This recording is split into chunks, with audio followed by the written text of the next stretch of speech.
Assalamualaikum warahmatullahi wabarakatuh. Perkenalkan, kami dari kelompok 6 akan memaparkan materi tentang perkembangan fisika pada masa fisika modern. Nama saya Cecep Nugraha, nomor NPM 2121530048, dan teman saya. Saya Fitri dengan nomor NPM 2121530002. Saya Nadiratul Hainiah dengan NPM 2121530046.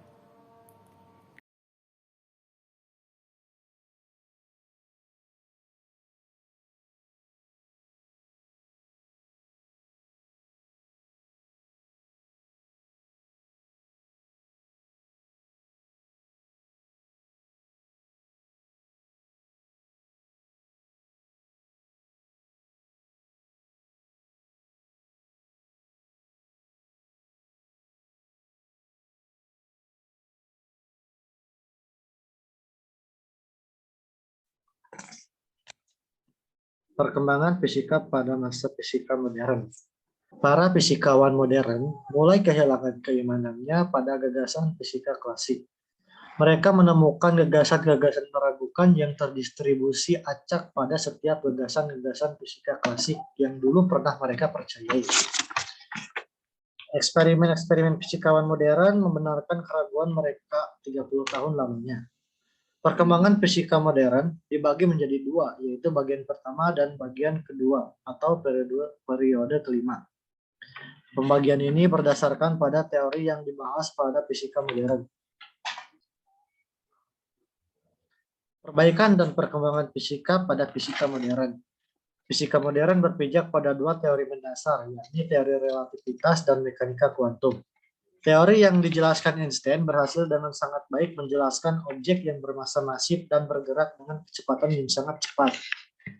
Teori Newton memperlihatkan pada kita bahwa kalau ruang itu relatif, tapi tidak dengan waktu.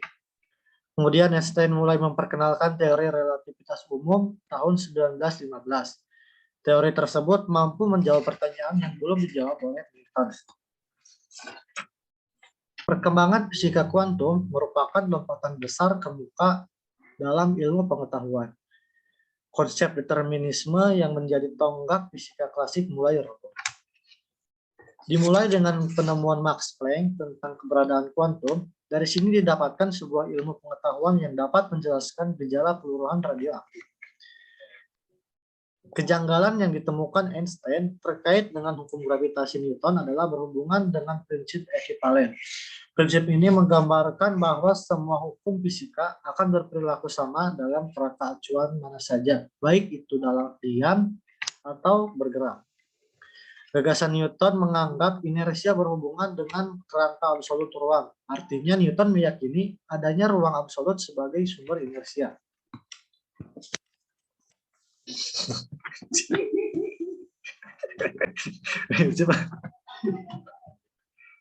Teori relativitas Einstein.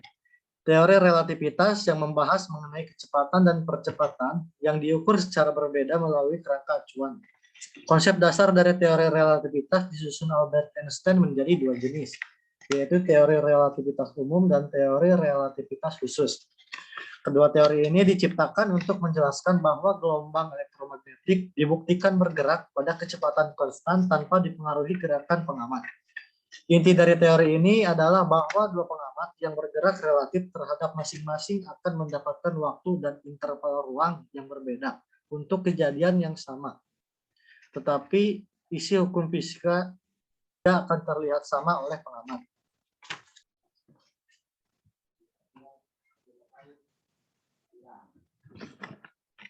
Perbedaan teori relativitas umum dan teori relativitas khusus. Teori relativitas khusus dicetuskan tahun 1905. Mengapa disebut khusus? Karena teori ini mempelajari tentang gerak lurus dengan kecepatan yang konstan saja. Secara garis besar, teori ini didasari dua prinsip,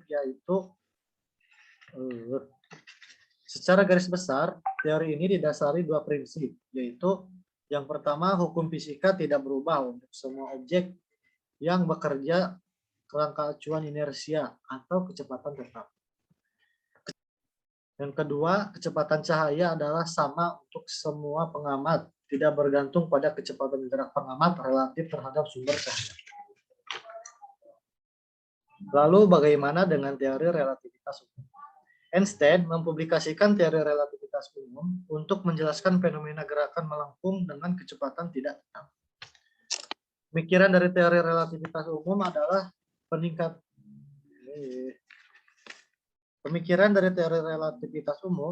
pernyataan bahwa gravitasi bukan gaya tarik-menarik antara dua benda seperti yang dikemukakan Newton, melainkan lengkungan ruang dan waktu. Lengkungan ruang dan waktu ada di sekitar lengkungan tersebut.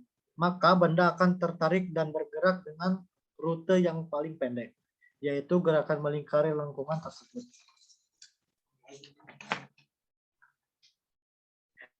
Kesempatan kali ini saya akan menjelaskan materi tentang persamaan yang ditemukan oleh Werner Heisenberg. Werner Heisenberg adalah seorang ahli fisika yang berasal dari negara Jerman. Beliau berpendapat bahwa posisi dan momentum elektron tidak mungkin dapat ditentukan bersamaan dengan ketelitian tinggi.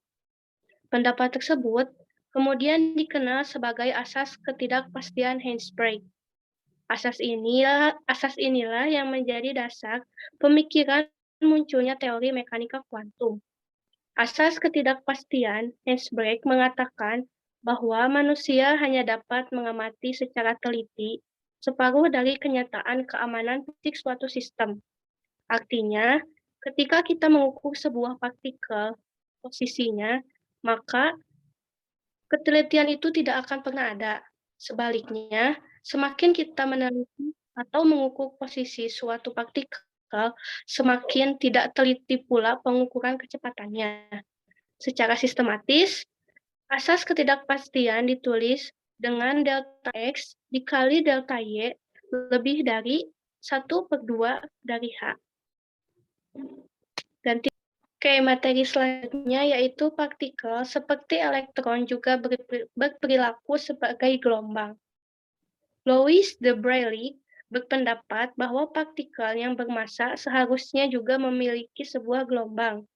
Dalam artian, partikel yang bermassa juga memiliki sifat yang sebagaimana ditunjukkan oleh foton, yaitu dapat bersifat sebagai gelombang dan juga partikel. Dualisme yang ditemukan oleh de Broglie ini menjadi titik pangkal dari perkembangan mekanika kuantum. Hipotesis dari de Broglie mengatakan bahwa gelombang material semestinya berbentuk gelombang dengan panjang gelombang lambda. Rumusnya yaitu lambda sama dengan H/P. Sehingga dapat disimpulkan gelombang materi tidak mungkin berupa gelombang monokromatis, karena gelombang dapat menyebar ke seluruh ruangan, sedangkan gelombang materi dapat mendeskripsikan suatu partikel.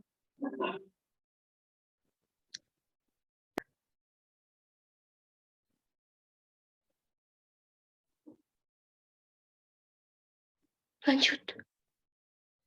Selanjutnya, ada gagasan dari Louis de Broglie dan persamaan gelombang de Broglie. Pada tahun 1924, dengan mempertimbangkan sistem simetris dari alam, Louis de Broglie mengajukan hipotesis bahwa partikel mempunyai gelombang, sehingga ia mengemukakan bahwa sifat dualisme yang dimiliki cahaya juga dimiliki oleh partikel yang bermassa. Gagasan dari Louis de Broglie menyebutkan kesimetrisan atau penerapan yang lebih luas dari partikel cahaya yang ditemukan oleh Max Planck dan Einstein. Lalu persamaan gelombang de Broglie. Louis ini berpendapat bahwa sebuah partikel itu bermassa dan juga memiliki gelombang. Dalam artian, partikel yang bermassa juga memiliki sifat sebagaimana ditunjukkan oleh foton, yaitu dapat bersifat sebagai gelombang dan juga partikel. Dualisme ini ditemukan oleh de Broglie sehingga menjadi titik pangkal dari perkembangan mekanika kuantum. Sehingga dapat disimpulkan gelombang materi mungkin berupa gelombang monokromatis, karena gelombang dapat menyebar ke seluruh ruangan, sedangkan gelombang materi dapat mendeskripsikan suatu partikel. Nah, jadi pada masa fisika modern itu terdapat penemuan efek fotolistrik yang ekstrim, yang dimana hal ini tuh dipandang menarik. Mengapa? Karena efek fotolistrik ini tidak dapat dijelaskan jika cahaya dipandang sebagai gelombang. Namun, bukankah kita telah mengetahui sebelumnya cahaya itu termasuk ke dalam gelombang elektromagnetik? Namun, efek fotolistrik ini tidak dapat dijelaskan oleh konsep tersebut. Bahkan teori gelombang yang dipandang sebagai cahaya itu pun gagal untuk menjelaskan efek fotolistrik ini. Bagaimana contohnya?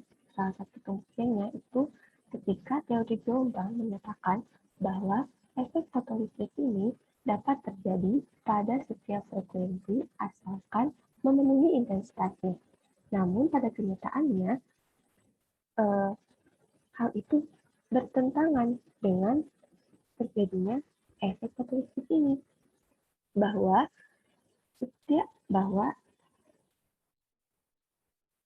setiap permukaan membutuhkan frekuensi minimum atau frekuensi ambang supaya dapat menghasilkan elektron foton. Nah, maka dari itu adanya suatu teori foton yang menyatakan bahwa jika frekuensi cahaya atau F itu lebih kecil daripada frekuensi ambang, maka tidak ada elektron yang akan terlepas dari permukaan logam.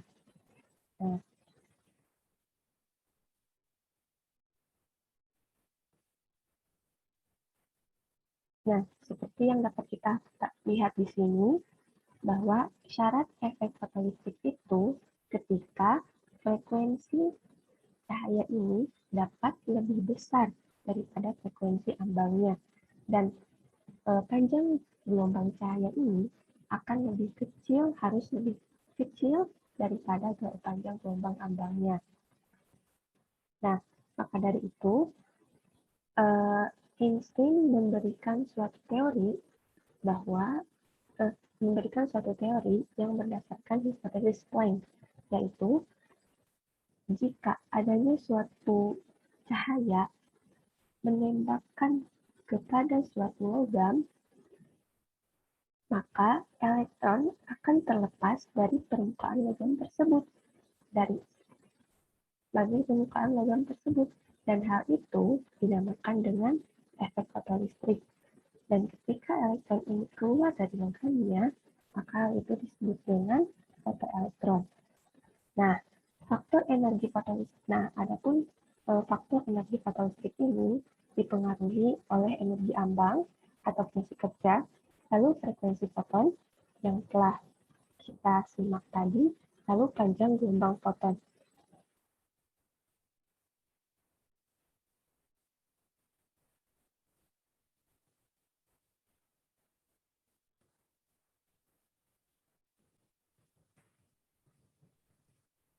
Nah, lalu selanjutnya ada teori kromodinamika.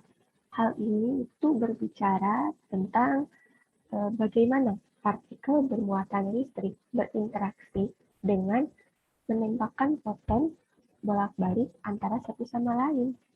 Nah, dasar adanya teori ini itu ketika J.J. Thomson mengatakan bahwa bukanlah atom sebagai ukuran partikel bukanlah atom sebagai partikel yang berukuran sangat kecil, melainkan adalah quark.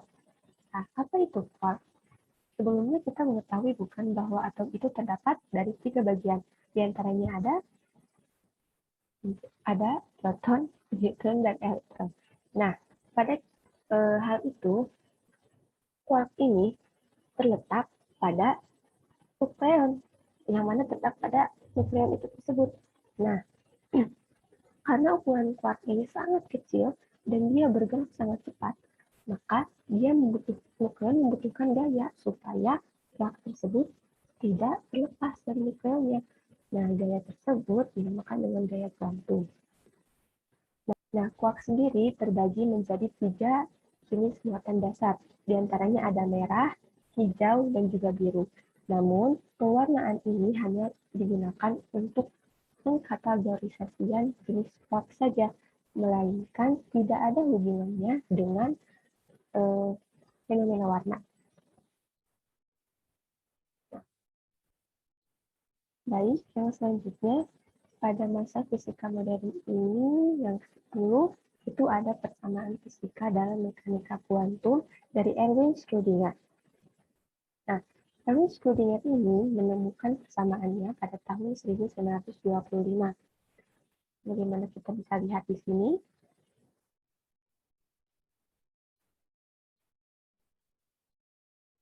Nah, di sini kita bisa lihat persamaan Erwin Schrödinger-nya, dan persamaan ini bisa dimanfaatkan untuk menjelaskan sifat-sifat gelombang dari partikel dan dapat diaplikasikan juga dalam menjelaskan sebuah pengukuran termasuk spektrum dari atom yang paling kompleks dan sifat reaktifnya.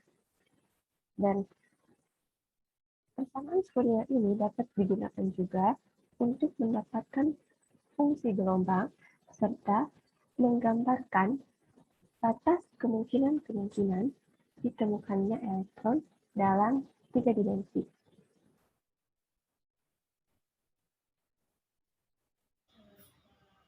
Sekian yang dapat kami sampaikan. Mohon maaf apabila ada kesalahan. Terima kasih. Wassalamualaikum warahmatullahi wabarakatuh.